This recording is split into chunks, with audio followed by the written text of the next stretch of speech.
This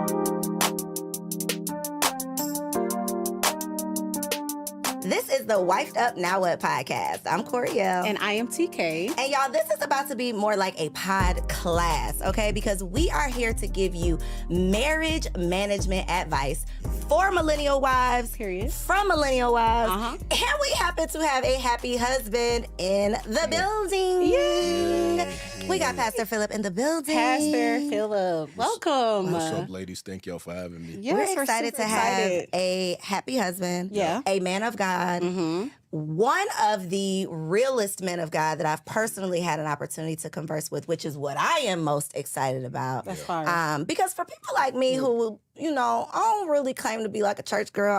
I'm real honest about the fact that I don't know any Bible verses. We talked about that, right? We talked about it. Yeah.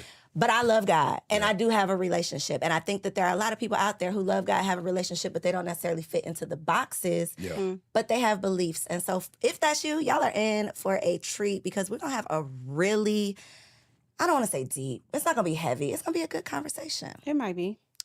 A little deep and heavy? Mm-hmm. Okay, it's going to be deep and heavy, Pastor Phillip? Let's keep it real. It's going to be real. It can be all of it. Let's keep So it we all the way start the 100. show with some reactions, okay? Yep. So I'm going to play some clips because y'all know these podcasts, right? Here we are on the podcasting, podcast. I Here we know. are on the podcast talking about these podcasts.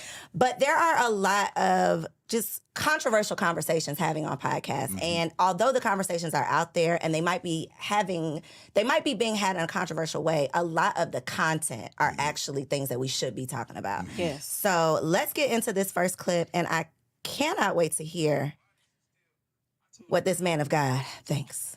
Our bodies is still, I told a girl the other day, our bodies don't even tell us to love y'all, it tells us to fuck y'all. Like it does, I said this, it's easy to fuck 3 girls back to back. It's hard to fuck your girl 3 times in a row, right behind each other.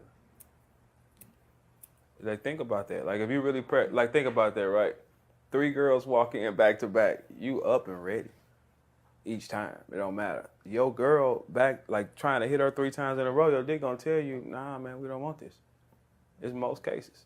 Like our bodies tell us to go and... Crazy. So do you believe that a man's body is designed to have sex with a woman but not be committed to one? How do you feel about that? Yeah, so I think, I'm going to just speak from this perspective. We in our fallen nature, okay, our sinful nature, I would say this brother, there's some credence in what this brother said.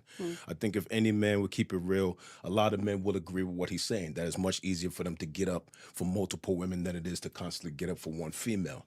But I think because of that is why God has given us instruction in his word on how to properly love one woman. We need those instructions because we naturally battle with this kind of lust and this kind of desire. I think if any man says what this brother saying is nonsense, they will be lying to themselves, right? So I'm not going to sit up here and trying to sanitize this whole thing because I'm a preacher. The truth is, this is what men feel.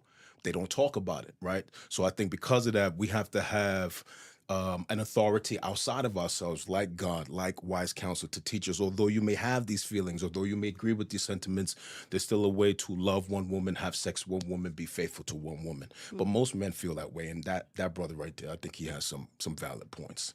Woo, have some valid points. Okay. All right, let's see how you feel. I know it's tough to hear that. It is. No, but Real. this is why Y'all we see need I to have swallowed the pill like that. This is why we need to have the conversation my because man I only think want me. Well, I don't think that mine only wants me. He better only have me. But I don't think that is his only desire. And I think I would be a crazy person to expect that. So the whole point, I guess, of even bringing up that clip is if these are real human feelings or, physical feelings, like this is what your body is doing.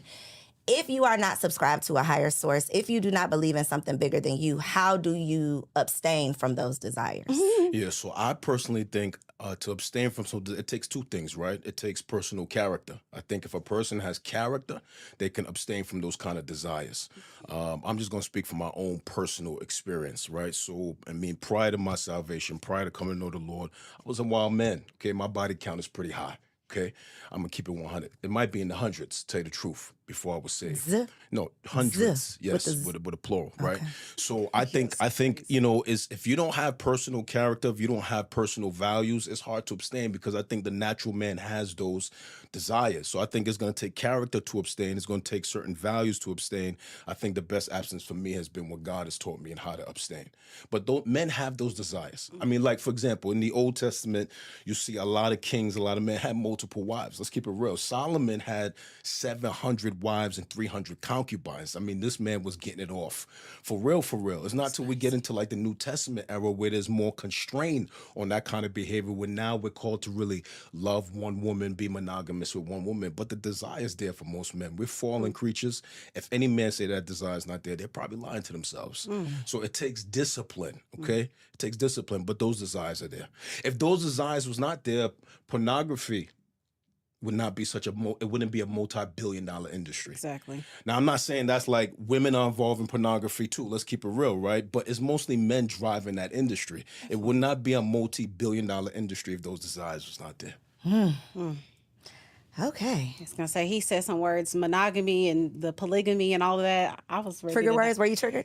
No, I wasn't. Well, I mean, I just had like 6 questions back to back. I think people, well, you brought up who was it, Solomon, who had 700? 700 wives, 300 That's crazy to have that concubines. much sex, first of all. That's a lot of sex for That one is a dude. lot. That's 1,000 women he that banging. thing probably broke. But Yeah.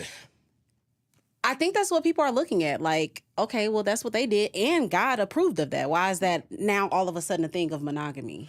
I think God approved of that for a season, right? I think God approved that for a season. I think for multiple reasons. I think first in the beginning, just to populate the earth. I think for a while, God understood that. Think about in the days of Solomon, men was not indwelt with the Holy Spirit. So you're talking about men who are not indwelt with the Holy Spirit. They don't have that inner guidance. So I think God allows certain things for a season. But I think once Christ came, the Holy Spirit was poured out. We have God living on the inside of us. The standard was raised now. Be faithful to this one woman. I mean, the first marriage was one woman. God allowed polygamy for a season. He outlawed that after Christ came. And now we have to honor what he's given us. Period. Yep. Okay, speaking of honor, Yep. perfect segue. Perfect segue into this next clip. Okay.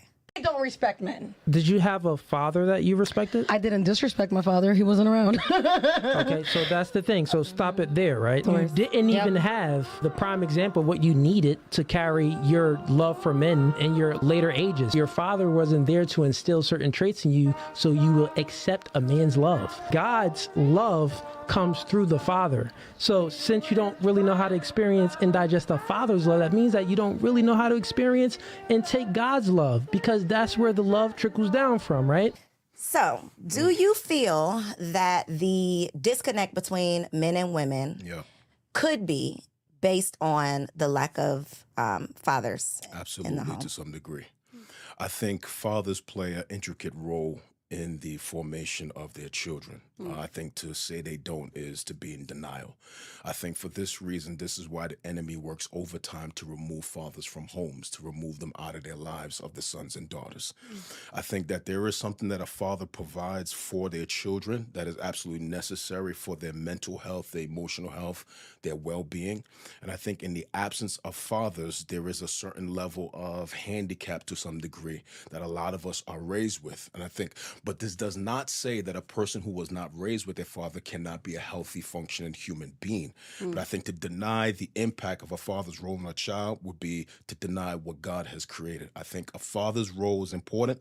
And I do think there are a lot of us in our adult life, both males and females, who struggle with certain insecurities, certain inabilities to accept love, certain inabilities to feel affirmed because a father did not say, I love you, I'm proud of you. Your father did not affirm you. So I think there is some damage that is passed along to some of us when we have not been properly fathered. That's why I think the conversation around, it's like if you mention that ideally we raise children in 2-parent homes, there's always the group in the comments that's like, well, I was raised by a single. There's always that conversation when I think anybody with the brain can say what is ideal Yes. is the best of both worlds, right? Facts. Because I know I be about to send my sons out with some dirty socks. Well, they don't be dirty, but they be having a little box. And my husband is like, no, Yeah. you're not doing that. And I just be like, this is why you need 2 parents. Yeah. There has to be a balance. I don't know everything. Everything that I decide to do, everything that I feel is the best is not going to be the best. Yeah. So to have a sounding board to say, no, I think it would be better to do this. There are so many instances just throughout the day that it's like, no, you definitely need the balance of 2 people versus the one. Now, can it be done? Absolutely. But if we're talking about being proactive and preparing, then that's obviously I agree. 100%. Yeah, I feel like even in these conversations, like podcasters, YouTubers, all of that, like we are ignoring the neglect and the hole in men from the absent fathers. Like we love talking about a woman with daddy issues, but we ain't talking about the men with the daddy issues, because that is the thing. You said a word, affirm, which is what most men desire from their women, for them to affirm them. It's like, sometimes it be given, you want me to be your mom and your dad because they wasn't there, or you want me to be your dad. And so it's like, if we can fill these gaps in, which is why we're here for Black love, or not Black, I'm sorry, all love, but no, we're here for Black love. You was right. The spirit moved you correctly. Listen, let me say this too. I think that affirmation piece is important, right? I mean, like, think about this, right?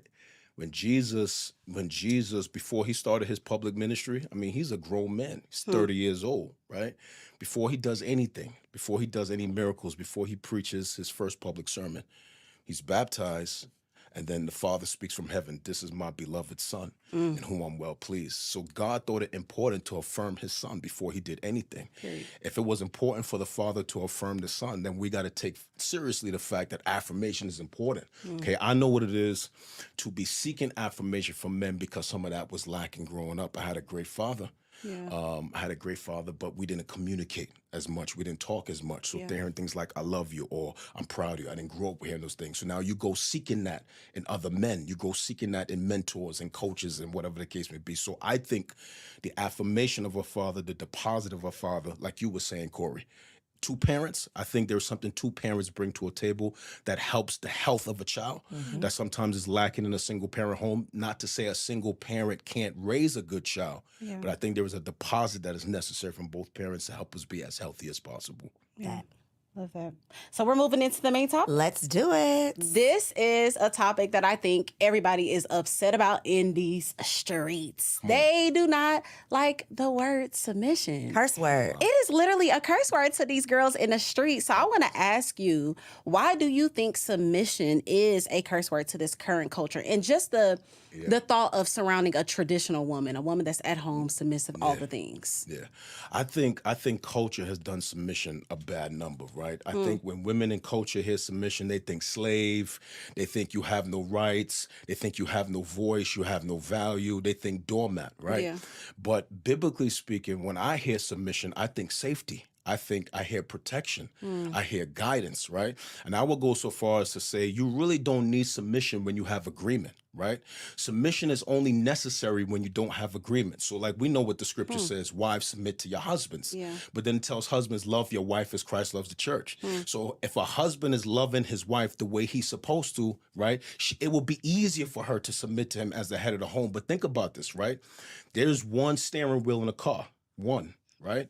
If both people grab that steering wheel, you're both trying to drive, you're going to get into a crash, right? But as long as the car is flowing, there's no need for two hands to be on that steering wheel. So like, watch, my wife never has to submit to me unless we disagree. As long as we're in agreement, we're flowing, right? If we're in agreement about how we're managing our budget, we're flowing. How we're dealing with our kids, we're flowing. Where they're going to go to school. The only time submission is really necessary is when the husband and wife disagree. Now, when we have a disagreement, if we go according to the scriptures, the man, the head of the home, he makes a decision. The wife then submits. But that is only necessary when y'all disagree. But you don't need submission as long as you're in agreement. That's why I think agreement is even more powerful than submission. And I think what's even more important than agreement and submission is choosing the right partner. 100%. Because y'all ladies out there, look at me right here, look right here. The reason y'all don't want to hear about submission is because you've been out here trying to submit to the wrong person. Facts. If you are submitting to someone you cannot trust because you don't know who they're submitting to, then you're going to find yourself in a world of trouble. But I think we cannot compare submitting to your husband, who hopefully will be a better choice than the man that you was just, whatever y'all call it these days. Hopefully that choice is a better choice, and then you won't have to question who you're submitting to. But I think we are just comparing it to the laundry list of men who were boys, and we're like, well, I'm not submitting to anybody. Well, no, you should not be submitting yourself to those bad choices. Yeah, it goes back to what you said last time about submission. You were saying, I think the question was, will we wake up and cook for our man at 3 a.m.? And it's like, most women with a terrible man will be like, hell no, of course not. And this, it's like, well, no, if he's a good man, he's a man of God. He's done something to deserve this at 2 a.m. He been out working or something. You're gonna get this turkey meal tonight. And so we gotta continue in this lane of submission, because I happen to read in the Bible, and it says to submit to one another. Yes. Out of reverence for God. So 100%. you know the men love telling us to submit. Y'all supposed to be submitting to us too? I think so. I think a couple is wise when you learn to submit in the areas where you are the most weakest. Like, so there are areas where my wife is submitted to me, and there's areas where I'm submitted to her. So I'll give you an example, right? When it comes to the spiritual climate of our home, my wife is submitted. When it comes to our finances, I am submitted. My wife is a better steward than I am. She knows how to handle a budget. Side note, a budget don't mean broke. A budget is just having every dollar. You have an assignment. You go to investments, you pay the bills, you take care of the car, you take care of my hair, you get the mani and petty. So a budget is just telling every dollar where to go. Because my wife is a better steward than I am, I'm submitted to her when it comes to the budget. I'm not going to try to flex on her in that area. You understand what I'm saying?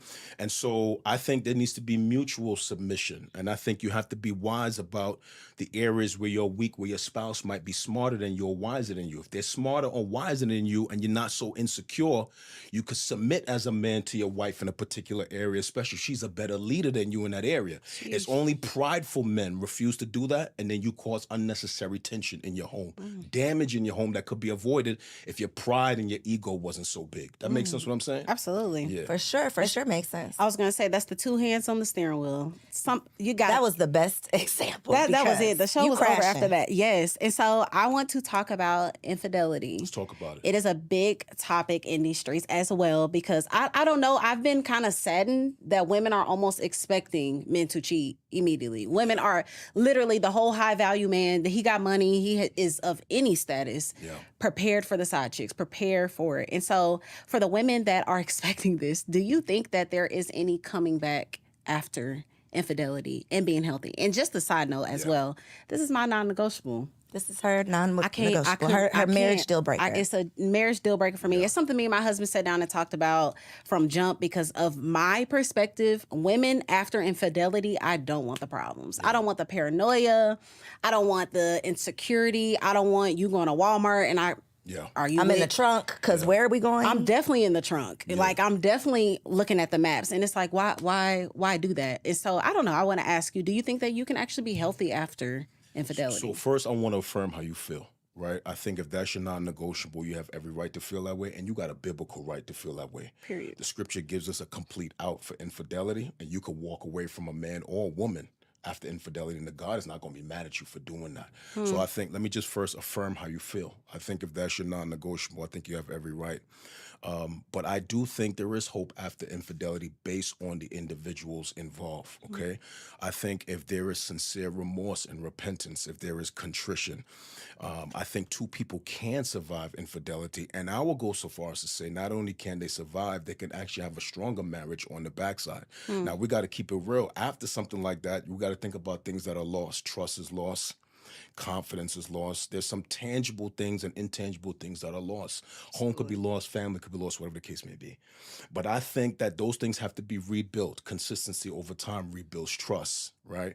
And so I think they can be rebuilt. I think a marriage can be rebuilt and even be stronger on the backside, but it's only based on the maturity of the people involved and whether or not they're submitted to do the work to rebuild that marriage. I know plenty of couples that have survived that and their marriage is stronger on the backside. But I know couples who have not survived that because the parties could not go through something like that. So I think it's like, I don't want to say to each his own. It's based on the individuals, the maturity, the non-negotiables, and whether or not they're ready to do the work to repair what was lost. So do you do like counseling? Like I did counseling for like 7 years. First 7 years of our organization is 11 years old. So for the first 7 years, I did all the counseling. I stopped doing counseling. So I don't do any counseling now because I want to be free when I'm speaking on the pulpit, right? Gotcha. So you know how this go down is like, let's say you counseling somebody, all they dirt come out in a session, and then I happen to be preaching about something that had nothing to do with you, and then I'm talking about stuff, and then it's like I'm airing out your laundry across the pulpit.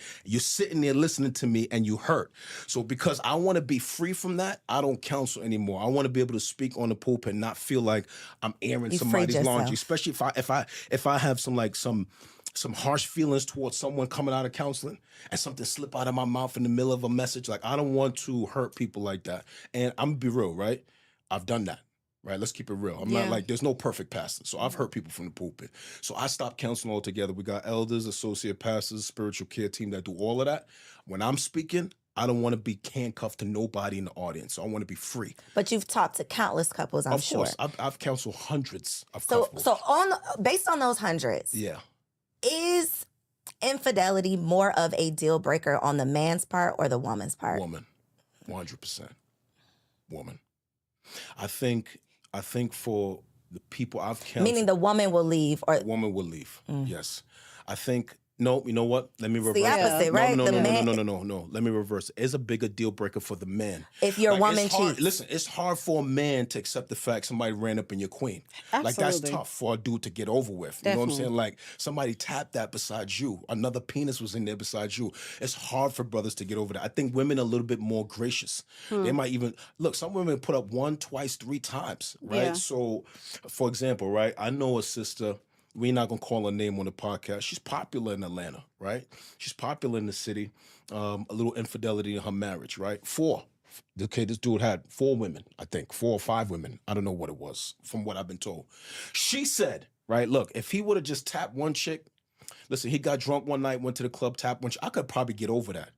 2nd time, 3rd time, 4th time. Crazy. Not only you tapping chicks, but now you got an emotional bond with some of these chicks. You got girlfriends. You know what I'm saying? You got Definitely. girlfriends. You That's got different. whole bulls on the other side. She Yeah. can't get over that. So I think men are less gracious. I think women are more gracious. I think it's hard for men to bounce back from that. So this conversation literally comes up on every single episode because me and TK feel different. And I have to give a disclaimer and look my husband in my eyes every time I say this, because it's not a deal breaker for me, but I have not signed a permission slip either. I just don't think that I would be logical if I believe that until I turn 100 years old, that this man it's just going to be me for the rest of I don't know that. And I'm okay with saying I just don't know that. But my question or concern is that it always seems like it's not negotiable on the other side. You know, if a woman steps out, if a woman slips up, I don't know how that would be possible. It's not negotiable. But I do think it comes down to whether or not it's habitual. Yeah. Because if you have a drunk Vegas night, that is something totally different than you have a girlfriend that you are dating. And you know, like it's a different conversation. Can I say something about this? Let me say something about this, right? I think it's important for us when people fall, or when they make those kind of mistakes, you got to look at where the person was in that moment, and you got to look at the person's character, right? So let's talk about a man we all know had a fall. Let's talk about King David, right? This dude. You know, I don't know King David that well, but go ahead. So King David is a young dude. He becomes a warrior, becomes a psalmist. He writes songs, becomes a king. He's the man, right? Got wives, doing his thing. One day he's up on the roof of his crib. He see this dope chick down. She's taking a bath. She's butt naked. Body's dope. She's married. He sends his people like, yo, bring her to the crib. Bangs her, gets her pregnant, kills her husband, right? Then tries to cover up the whole thing. God sends a prophet to this man, tell him a story, implicates him in the story. He comes out, he confesses, he repents. He writes a psalm about his repentance, Psalm 51, right? Now, here's the thing. In the New Testament, Jesus calls himself a son of David. The Bible says that David is a man after God's own heart. So although David commits adultery and kills a dude, God calls him a man after my own heart. This is very important because when people make mistakes, we can't just look at the mistake solely. I believe you got to look at the character of the person and the heart of the person. Where were they when that happened? Were they dealing with depression? Was they pushed to the brink? Was the marriage tough? So I think when a person messes up, I think we are wise to not only look at the incident, but the character and the heart of the person. Was their motive to be malicious, or was they just in a place of vulnerability and weakness? You understand what I'm saying? And so David bounced back from that. God calls him a man after my own heart. Now, somebody may not be able to bounce back from that, but what I'm saying is I've counseled enough drama to know that when people make mistakes, you have to look at the character and the motive of the person. I just don't believe you throw people away because they make a mistake. Do you think that you could look at the character of your wife if she made a mistake? I would have to. because I think that my wife has been patient with me and has forgiven me for so much. I put my wife through a lot. First 5 years of our marriage was terrible. We threatened each other with divorce. I was not a good dude. I was very selfish. So I think if my wife made that mistake, obviously I would be devastated. You know, I'm not even sure if I'm sitting here what it would take for me to get over something like that. But I feel like for all that she has forgiven me, I would have to give her another chance. I would be unfair to not give her another chance. That's a level of grace that I don't have. Because there's so many steps before you actually, and this might be an immature response. I haven't lived a lot of life. I'm not even 30 yet. But I gotta say that every week. Because I feel like maybe that's what's immature about. Like, because I feel like there's so many steps before the penis is inside of a vagina. Unless you're smashing prostitutes. Like, there has to be a built of some type of emotional something. I know you were saying Vegas Wild Night. So maybe that is different. But then it's like, who were you around? And why were you around some dudes that even let you move that way as a, in my case, man of God? I understand what you're saying, especially if like a dude develops an emotional attraction for a woman and then bangs. It's like, I think that's harder to get over. Definitely. But like a Vegas you night, like this lady. You know what I'm saying? Like a Vegas night, he had some Patron. The marriage was rough before he got there. We was arguing before you went. Arguing before we got there. He feels hurt, or she emasculated him before we got there. And now he's vulnerable. He's drunk. He's feeling that Patron. Somebody sits down next to him at the bar having a conversation. She speaks to him in a way the wife don't talk to him. He feels weak. They go for a walk. They on the beach banging. He gets up with regret the next day. Now I'm creating a real hypothetical, right? That part, the lady is saying something that this wife hasn't said in years. Yes, that leads to more cheating. Definitely. 100%. That part. You know what I'm saying? So I think there's two types of infidelity. There is infidelity that is preceded by an emotional attraction, a mental attraction. I think that's difficult to get over. Yes. But there is another type of infidelity that is momentary. It is like I was vulnerable, I was weak, I was drunk, I was high, whatever the case may be. I was not in my right mind. My loins trapped my logic, and I messed up that Don't night. try to use that line, fellas. My loins trapped my logic. Yes, this is not the setup for y'all to Give your boy credit, right? You know, Phillip don't get him no my lines. loins trapped my Don't logic. get him no lines, You know what I mean? Pastor Phillip. Bars. TK got bars. I'm learning this from TK. TK got bars. Y'all do not write that down, learning from please. TK, It was my loins. No, sir. My Get loins out. trapped my logic. Get out of here. We're trying to have bars like TK. Yeah, that's funny. But that makes sense what I'm saying? No, It's it makes different. a lot of sense. And that's such a mature answer. But I still think it's a lot of Hold steps. on, but let me say something to you. You think you don't have that grace, but you never know what's in you in that circumstance. That is why my answer is what it is, because I don't want to be the fool sitting up here. I didn't say all this stuff, and then life happens. You never know what's in Life you. happens. So It just You'll will be make my amazed. You'll stomach be turn. amazed at how a circumstance pulls grace out of you. You didn't even know what's there. For sure. I definitely agree with that. It's just, I'm crazy, y'all. I will go to jail. Okay. and I have bail. Oh, sure do. Get out quick. So I want to ask this question. I feel like men are complaining about their wives being boring in the bedroom. Ooh, switch it up real quick. Sorry, TK. I just had to throw it out there because they was throwing it back, they were swallowing, they were doing all the things before they got married, and now it's just side booty and missionary. So I want to ask, do you think that women, Koeeyelle, I be clutching my pearls every week, baby. Okay, go ahead. Go ahead. I want to ask you seriously, do you think that women are becoming boring in the bedroom once they get married? And do you think that's some of the reasons why men are cheating? I'll say yes. I think I've seen, this is anecdotal data, right? I think there's a lot of times couples get married, they be married for a number of years, they start taking each other for granted.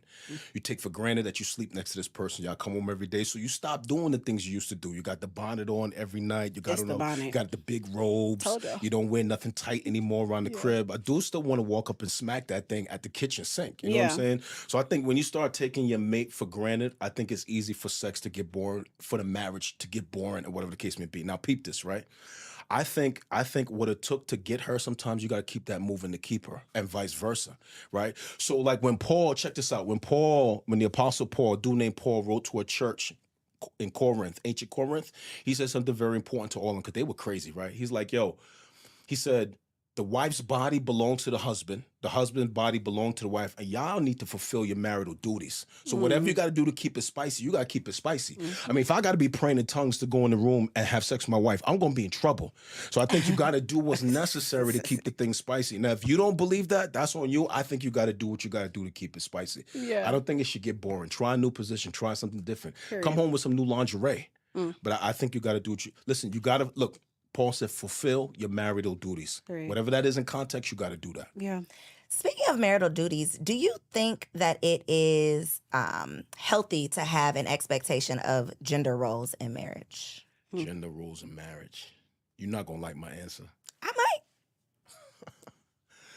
So I'm gonna say something that is gonna sound sexist. I'm not a misogynist. You might not like Not this the answer. disclaimer. Yo, I gotta Okay. get a disclaimer, yo. I gotta get a disclaimer.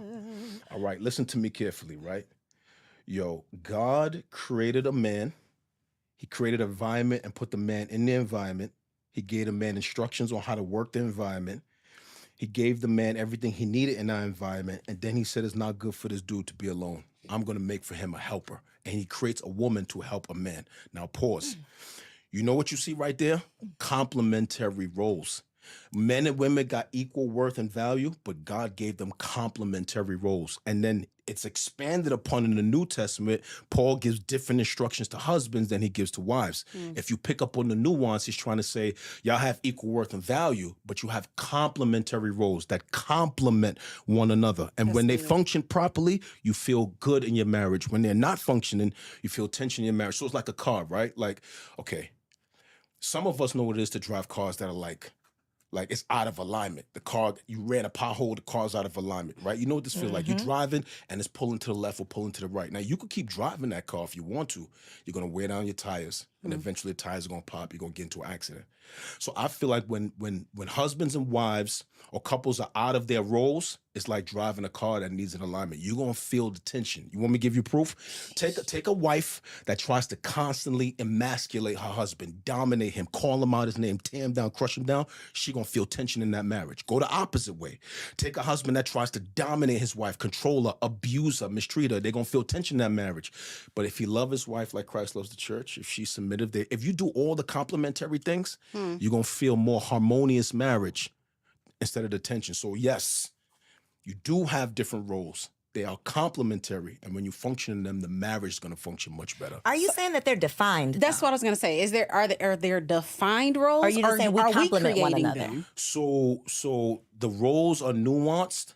I think you have to be in agreement about what they are, but there are some instructions that God gives men and some instructions that God gives women that are different, which shows that we have complementary roles. Does that show up in like the protector provider versus nurturer? Yes. Got you. Yes. Okay. Yo, I know as I'm saying this, I know people not gonna like that. They I already know logging y'all off gonna right get now, but DMs. Ladies ain't gonna like that. I already know there's gonna be all kind of DMs off of that, but will it's be biblical okay. wisdom, yo. I'm Yeah. just telling y'all, You it's can't biblical deny the wisdom. truth. The question was gender roles, right? Okay. Yeah. I mean, because it's like that's like saying, okay, the gender roles. Who take out the trash? Who gonna do the Right, dishes? right, Who right. gonna And see, when get you the baby start at night? naming things like that, It's like, then that's it not for starts me. making sense because I am not touching the trash. Right. So how can I complain that you also have an expectation of me? I think y'all got to be in agreement about who does what and what your roles are. You got to be in agreement. Like, let's say you got a wife, she has a green thumb, and the dude don't. If he's cool with her cutting grass, that's on them. I'm not gonna have my wife cutting grass. I'm gonna take care of that right now. I pay a dude to do that. Somebody gonna take care of it. It's Somebody gonna gonna get take care taken of the care house, of. right? You know what I'm saying? So I don't do laundry. My wife do laundry. Okay, you know. So I just think you got to be in agreement about what the roles are. And if there's tension there, y'all got to talk about that. You got to have communication. Yeah. But the roles got to be defined by the people involved in the marriage. Got you. So TK we don't have like, a. you don't like that, TK? TK don't like She's like, that, yo. because you don't feel like there are things in your household that are like your things.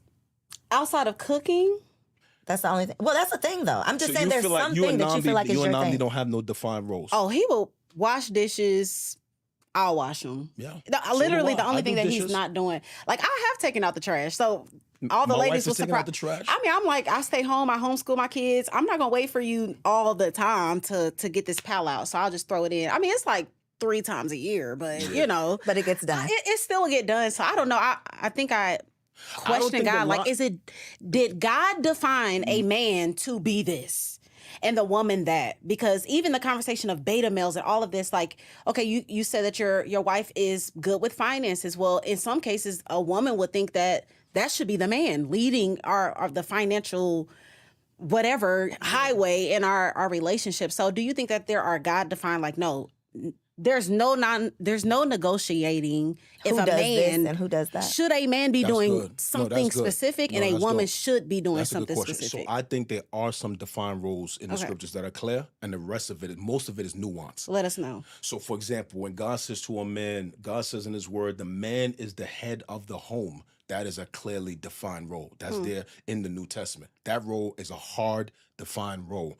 So I think there are roles in the scriptures that are hard defined for men. For example, God, I know you're not going to like this, right? God, in his word, in the New Testament, Paul calls women the weaker vessel. So tells men not to deal with them so harshly.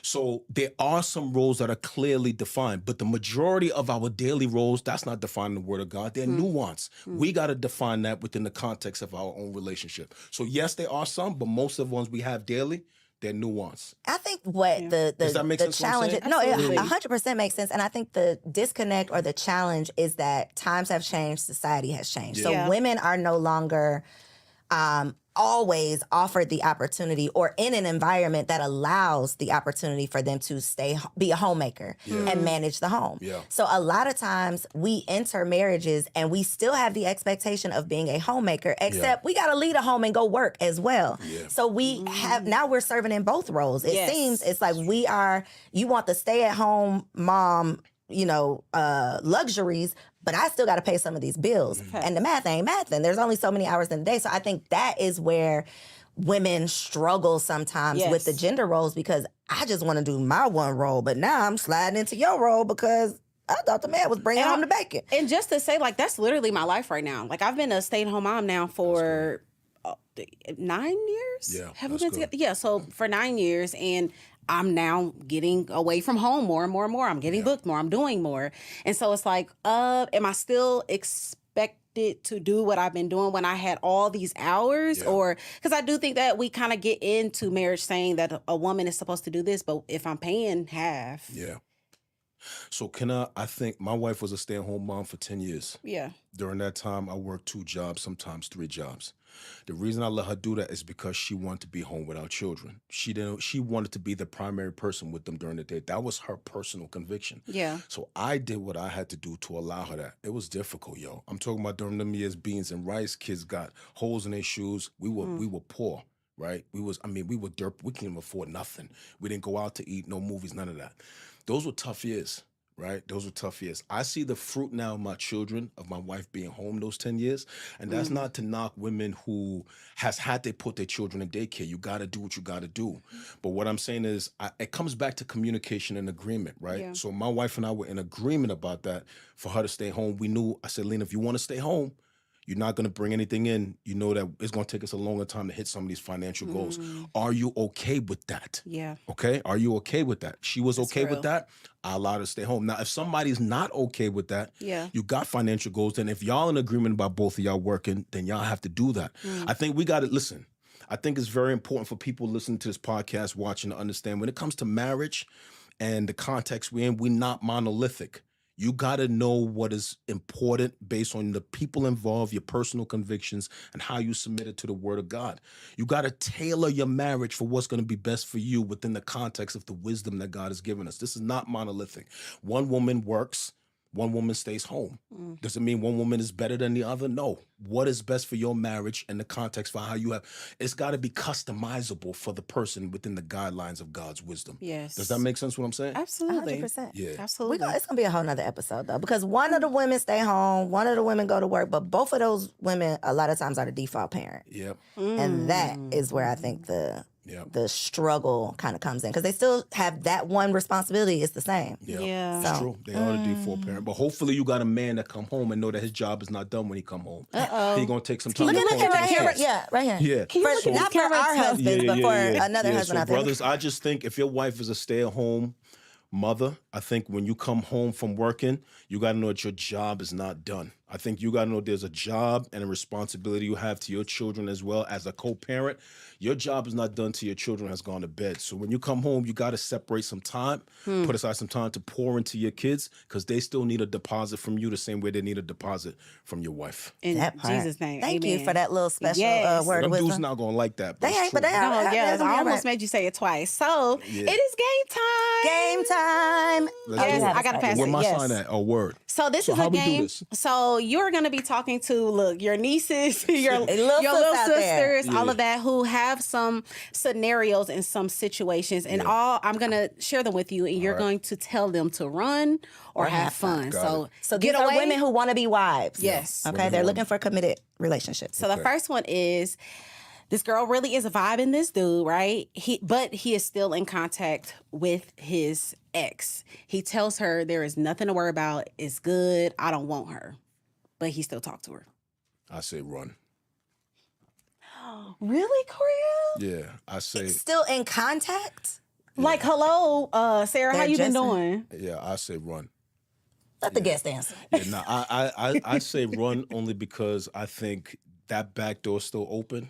There's a lot of temptation with that back door. I think if she wants him to walk away from that back door and he's unwilling to do that, I think that's problematic. If she's okay with that back door, like, okay, y'all could be friends, then that's different. But Yeah. I think 9 times out of 10, I say run. Yeah. Yeah, I just need more details. You know, what if it's an ex from like high school or something? I don't care about that. Did they See, but- smash? If y'all had sex, it's a no automatic. But this is what I'm saying, Corey. If the spouse is cool with it, like, yo, y'all friends is cool, she married, we married, it's all good, then that's But yeah, different. no, But if that's I have true. a problem and you don't care that I have That's a what I'm problem, saying. then it's If a you got problem. a problem, you don't care that I have a problem, I say you Then gotta it's the run. issue. That's no, the issue. Agree. Okay, what about a man who wants to go 50-50 on a first date? Should you run or have fun? You want me to be, yeah, my daughters, I say run. What about your son? Oh, you said run too? I said run. For my son, run. Nah, he need to pick up that bill. Okay. And for my daughters, she need to pick up that bill. I want the man to pick up that bill, period, yo. Period. I may be old school. I say pick up the bill, yo. You Yeah. said have fun though. I definitely said have fun.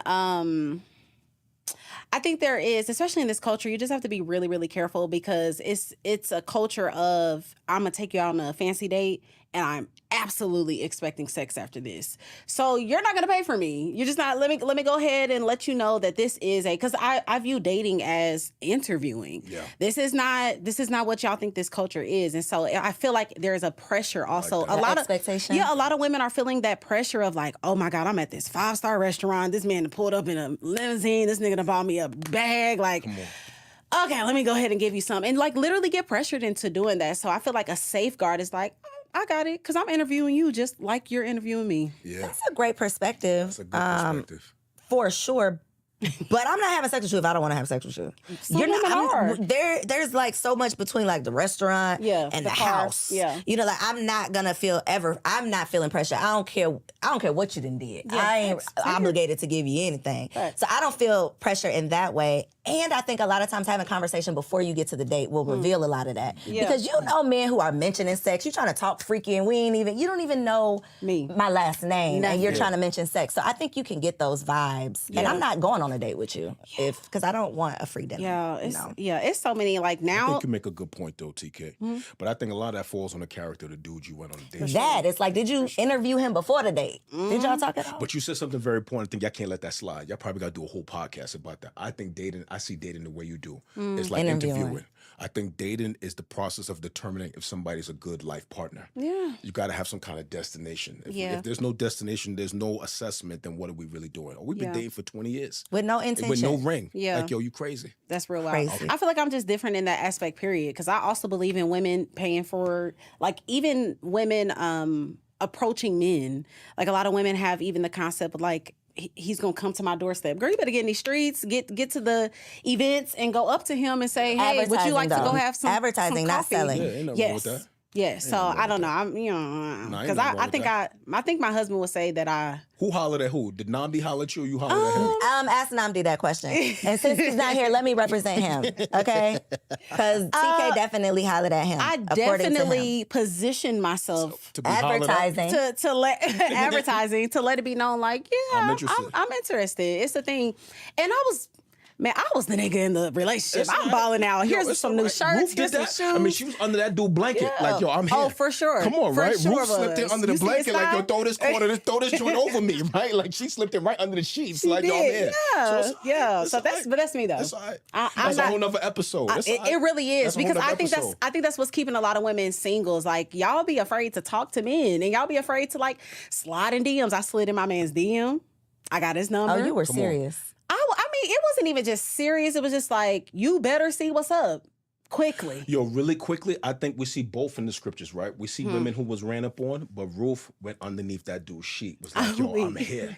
Like, I mean, you guys don't sanitize the scriptures, right? She slipped in under his sheets. Yo, throw that joint over me. I'm Yeah. right here at your feet. So That's she it. slipped in on him. Period. But then we have other dudes who ran up on their wives. And Yeah, so yeah, I yeah. think it's both. I think it's hard for women to even bring that to their being, because it's like, you are supposed to pursue me, but I don't even think it's a pursuit. I think it's a position. It's a position. It's making yourself available. Yes. Myself. Yeah. Okay, That's a whole nother episode. it really is. Yeah, Okay, yeah, so yeah. the next one, they have been together for years. They lived together years, plural. Yes. And this Negro ain't proposed yet. That's a no-brainer. Get out Yeah, I of think there. we're definitely all in that's agreement wrong. on Yeah, that you for gotta sure. Get out of there. Yeah. I feel like you are enabling him, and that you are not giving him no incentive to put a ring on that. I think you got to get out of there. I wouldn't want my daughter in that circumstance. Facts. Is there a reasonable timeline? Like if your daughter was asking you. If my daughter was dating a dude, I think anything beyond 2 years, 3 years, I think for me is problematic. I think if you've been dating for 7, 8 years, like he has no intentions of taking this any. You enabling him at this point. Yeah. What are we doing here? And what's the what are we point doing? of marrying? Yeah, what are we doing? Y'all getting everything. Yeah, what are we doing? Okay, last one. Last one? Man, I've been enjoying this. Oh, yay. We're not done yet. Don't worry, we're not done This yet. is a big one. This is a big This one. is actually from the girls. Oh, this is for the girls. Go ahead. Okay. Because I asked my followers what they want me to ask you. And so a lot of women in these streets are feeling like they're way more spiritually mature than their men. So they're getting a little scared about that. And they're wondering if they should continue in this relationship with a man that might be a little baby in his beliefs. And you know. I say have fun. Really? Yeah. The only reason I say that, I think from anecdotal data, I think women are just more mature than men. Spiritually, men are naturally carnal. Okay, if they say otherwise, they're lying. Okay, and I think you can be with a man that's spiritually mature and see him grow and encourage his growth. I think there's potential in men that way. So I would just say you can have some fun, but it's based on, do you see motion? Is he trending in the right direction? Yeah. If he's not trending in the right direction, I think you got a problem. Yeah. I'm going to say run.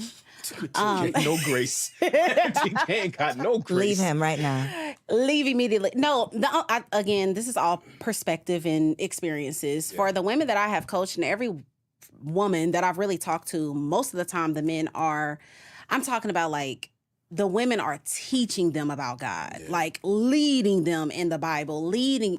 And I think this is what gets back into the whole like gender roles and positions and where God designed us. Because it's like, as you said, women are more mature. And it's like, so if we're so much more mature, we're typically better at more things. It's giving. What is it giving? What are y'all doing? But I've seen both. So you know what I do. Right? Yeah. And I've counseled people. I've seen women be with dudes who are spiritually mature who now are leading ministries and pastoring churches. And I see women get with dudes who are spiritually mature who are now suffering, headed for divorce. So I've seen both. Yeah. I think it's all about motion. If somebody's trending in the right direction, I think it could work. If you see they're not trending in the right direction, I think it's problematic. Yeah, I'm like, how long it take? And I'm the baby. And I'm a spiritual, I'm growing and learning and evolving constantly. And thankfully, my husband, we're on the same page. We're our path, we're going in the same direction. But I don't think that would necessarily be a reason to give up on someone, considering how they are. Are they open to it, or are they like, no, I'm an atheist? I think there's a conversation. It's like, teach me something. Maybe I just don't know. Yeah, I think of scenarios like a woman that has been abstaining. She's really taking her walk with the Lord seriously. She hasn't had sex. She ain't watching porn. Okay, now, no, that's different. But we got to talk about the levels of spiritual maturity. And this man is out here bad. He's most likely tempting you to have sex with him, still at the club. See, that scenario, I say run in that scenario. But he goes to church. He's trying. He's just like getting rid. Y'all know, like the beginning days of when we come to Christ, like we're still struggling, still kind of letting go of the pills and the drugs and all of that. But you got this woman who was abstinent. She held herself down. And I got this kid almost that, is still kind of. Yeah. But he loves the Lord. So in those circumstances, 9 out of 10, I haven't seen those work. As I say, they can't work. So I think if that's the case, you might need to run. Yeah. But I think if there's motion, if he's really trying, I think you could have a little bit of fun with that. I agree. Okay, so we need details. You ready to get spicy? I am. So this is TK's favorite segment. Spicy. So today I decided to go all the way in because I feel like I've been talking about emotional with the pastor, y'all. She wanted to go in with the pastor. Let's keep it I feel like 100. I have been talking about emotional things, routines, all of the stuff, but we got to dive into actual sex talk. So today we're going to be talking about vulnerability is the key to deeper intimacy. Come on. Come on. TK You know I got be bars. rhyming, so you know what's good. TK got So bars. a few weeks ago, I quoted the prophetess, Amber Rose. I know y'all probably gonna beat me up, but yes, I know she's wild. No, she's not a prophet, y'all. It's a joke. But she set some bars about the reason why she is the best in bed is because she is not afraid of being ugly. And this is something that stood out to me because I feel like most women aren't their freakiest self, aren't all of these things because they're like, what is this boob doing? What is this stomach doing? What is that doing? So we want to grow in our comfortability with our husbands. And the fire thing about growing in our vulnerability with our husbands is you can be introduced to some kinks. Okay, kinks. Some things that you might have not known. You know, you was doing the same thing and I was like, oh, wow, I actually like rope play or I actually like fill in the blank. And so how can we get to the wildest, freakiest sex with our husbands? So I came up with this little thing. I'm really excited. Koeeyelle, I want you to do this too. We're going to text each other this week. You ready? Look, hey, hubby. I'll be telling him, do not watch. I'm not doing it. Go ahead, TK. Sorry. So we have sex jar. I know, I love her so much during the segment. Sex jar, sex drawer, and sex team. Let's break it down. Okay. So I want everybody, every lady that is watching right now, do yourself a favor. We're going to go to the thrift store. We're going to go to Target, Walmart, Amazon. They sell mason jars. We are going to get these jars, and then we're going to slide over. I don't know what Georgia's sex stores are called, but we're going to slide over to the sex store. And we are going to get some position cards. We're going to get these position cards, and we're going to put them in the sex jar. Now, here's the gag. Your husband is going to pull out the position card every other week. And he's going to choose what y'all do that is new. And the reason why I think this is so important, again, some of us are just not educated on positions. We think that there's 3, and there's like 300. So we want to get moving and vulnerable because, again, you never know the heights of intimacy that you can reach by trying new things. So we're going to get the sex jar. Then we're going to get a sex drawer. Now, if you got kids, you might want to put a lock on it because this drawer is going to involve your lingerie. This is going to involve your toys, your edible lubricants, all of the things. We just want a drawer that is dedicated to sex. Freaky, nasty sex, mask, ropes, handcuffs, all of the things. And again, throw your 12 a play in there. treasure chest. Throw your 12 play in there. Wow. Come on, we gonna put all of it in there, and we are going to let, again, your husband pull out whatever he wants. And you're going to do that, whether that's the toy, the lubricant, the mask, the rope, the handcuffs, you name it. And lastly, this is for the ladies that get a little awkward when it comes to talking that talk. You need to know how to talk the talk, and that is sexting. Getting comfortable with telling your partner exactly in detail how you enjoyed them the night before. We are breaking down in details. I love when you X, Y, and Z. I cannot wait to experience that climax with you again. So I think that one thing that women do is we get a little awkward about it. So after we get done, it's like, oh, don't talk about how I gave you head. I don't want to hear that. Girl, let that man tell you how you gave him sloppy toppy. And like, we going to go into details about that. Let me know how I could do it again. And you never know, it can happen right there on the spot because he might get turned on just by talking about it. So you want to get comfortable with talking that talk. This is subjective to all couples though. That's my wifey, keep it spicy. Sex jar, sex drawer, and sex team. Comment down below if you're going to do these things. It's going to change your life. Habanero. Okay, really spicy. Last week I said do it in the mirror. You wasn't even tripping off of that. No, but this the drawer, the jar, my life. What you're setting me up for is failure. I cannot wait to hear how this goes for you. I'll text you and let you know. You will. Okay, so Pastor Phillip, our last segment is called Wifey for Lifey because again, we're trying to be wifey for lifey. Yeah. So advice to a young sister, just me. Give me some advice because it's me. Shoot me. A woman in her first, first 3. Compared to me. In your first 3 years of marriage. Yes. What's your advice to a woman in her first 3 years of marriage who wants to be wifey for lifey? Yes. Yeah, I think most marriages end in the first 5 years. So I think that's the time you really got to work on your marriage. I think there's some things that are critically important for marriage to be successful, especially in the first 5 years. I think you got to work on agreement. I think you have to have strong communication, and you got to have some honesty. So I would say to a wife, a young woman watching this, how is your communication? How are you talking to your husband? Are you telling him your needs, your desires, your wants? Are you telling him where he needs to do better, where he's hurting you, offending you? I think you got to communicate. Are you trending towards agreement? Are y'all trying to find unity in some of the decisions that y'all are making?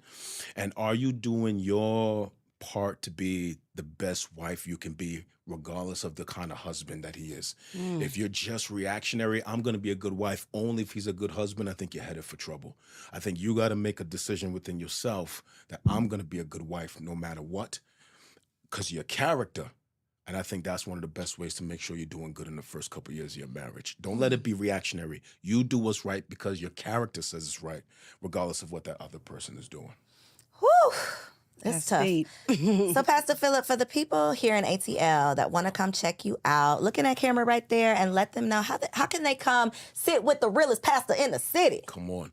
PhilipAnthonyMitchell.com, 2819church.org. We gather in the city. Come check us out. Pull up on us. I think you're going to enjoy what we're doing there. Yes. Y'all, was this bomb or was this bomb? We know it was bomb, definitely but go ahead and leave us a 5-star review just to confirm that you got something from this conversation. Don't just keep it to yourself. Make sure you like, comment, subscribe, share this episode with a friend. And if you are listening on Apple or Spotify or wherever you listen to your favorite podcast, make sure you leave your girls a 5-star review. Yeah, do that for them. See you on the next episode. Bye, y'all.